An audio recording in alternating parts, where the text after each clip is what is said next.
Cinema lover ಆಗಿದ್ರೆ ಈ ಸಿನಿಮಾನಂತೂ ನೀವು ಮಿಸ್ ಮಾಡ್ಕೊಳ್ಳೇಬಾರ್ದು. 1994ರಲ್ಲಿ ರಿಲೀಸ್ ಆದಂತ ಈ ಸಿನಿಮಾ ಬಾಕ್ಸ್ ಆಫೀಸ್ ನಲ್ಲಿ ಧೂಳನ್ನ ಎಬ್ಬರಿಸಿತ್ತು.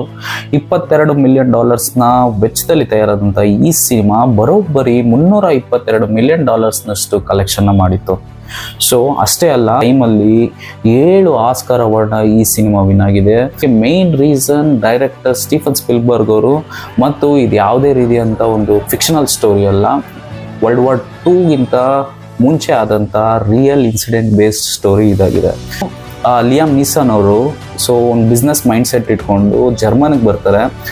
ಅಲ್ಲಿ ಒಂದು ಪ್ಲಾಂಟೇಶನ್, ಅವ್ರ ಪ್ಲಾಂಟೇಶನ್, ಒಂದು ಮ್ಯಾನುಫ್ಯಾಕ್ಚರಿಂಗ್ ಪ್ಲಾಂಟೇಶನ್ ಓಪನ್ ಮಾಡೋದಕ್ಕೆ ಅಂತ ಬರುವಂತ ಐಡಿಯಾಲಜಿಯಿಂದ ಬರುವಂತ ಹೀರೋ ತನ್ನ ಪ್ಲಾಂಟೇಶನ್ ಓಪನ್ ಮಾಡಿ ಈ ಜ್ಯೂಸ್ ಕೈಯಲ್ಲಿ ಕೆಲಸ ಮಾಡಿಸ್ಕೊಳ್ತಾ ಇರ್ತಾನೆ. ಮತ್ತೆ ಆ ನಾಜಿ ಗೌರ್ಮೆಂಟ್ ಹತ್ರ ಒಂದು ಒಳ್ಳೆ ಫ್ರೆಂಡ್ಶಿಪ್ ನ ಮೇಂಟೈನ್ ಮಾಡ್ತಿರುವಂತ ಹೀರೋ ಪ್ರತಿನಿತ್ಯ ತನ್ನ ಕಣ್ಣು ಮುಂದೆ ಸಾಯುವಂತ ಜ್ಯೂಸ್ಗಳನ್ನ ನೋಡ್ತಾ ಇರ್ತಾನೆ. ಚಿಕ್ಕ ಮಗು, ಹೆಂಗಸರು, ವಯಸ್ಸಾಗಿರೋರು ಅಂತ ನೋಡ್ತೀರಾ, ಆ ನಾಜಿ ಮಿಲಿಟೆಂಟ್ಸು ಪ್ರತಿನಿತ್ಯ 100 ಜನನ ಸಾಯಿಸ್ತಾ ಇರಲಿ. ನರಹಂತಕ ಹಿಟ್ಲರ್ ಏನ್ ಡಿಸೈಡ್ ಮಾಡ್ತಾನೆ, ಸೊ ದೇಶದಲ್ಲಿ ಉಳಿದಿರುವಂತ ಎಲ್ಲ ಜ್ಯೂಸ್ನ ಕೂಡ ಎಕ್ಸಿಕ್ಯೂಟ್ ಮಾಡೋದಕ್ಕೆ ಪ್ಲಾನ್ ಮಾಡ್ತಾನೆ. ಲಾಸ್ಟ್ ಅಲ್ಲಿ ಬಂದ್ರೆ ಸೀಟ್ ಕಾರ್ನರ್ ಅಲ್ಲಿ ಕುತ್ಕೊಂಡು ಸಿನಿಮಾ ನೋಡ್ತೀರಾ.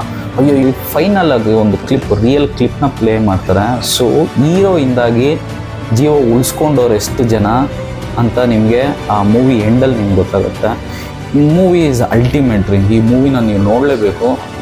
ನೋಡಿ, movie name is the Schindler list. Amazon ಪ್ರೈಮಲ್ಲಿದೆ, ಹಿಂದಿ ಮತ್ತು ಇಂಗ್ಲೀಷಲ್ಲಿ ಸಿಗುತ್ತೆ ನಿಮಗೆ. ಮೂವಿ ಸೂಪರ್ಬ್ ಆಗಿದೆ. ಮೂವಿ ನೋಡಿ. ಈ ಮೂವಿ ಲವರ್ಸ್ಗೆ ಈ ಮೂವಿನ ಕೂಡ ಸಜೆಷನ್ ಮಾಡಿ. ಮತ್ತೊಂದು ವಿಡಿಯೋದಲ್ಲಿ ಮತ್ತೊಂದು ಮಾಸ್ಟರ್ ಪೀಸ್ ಜೊತೆ ನಿಮ್ಮ ಮುಂದೆ ಬರ್ತೀನಿ. ಅಲ್ಲಿವರೆಗೂ ಸಿನಿಮಾ ನೋಡಿ.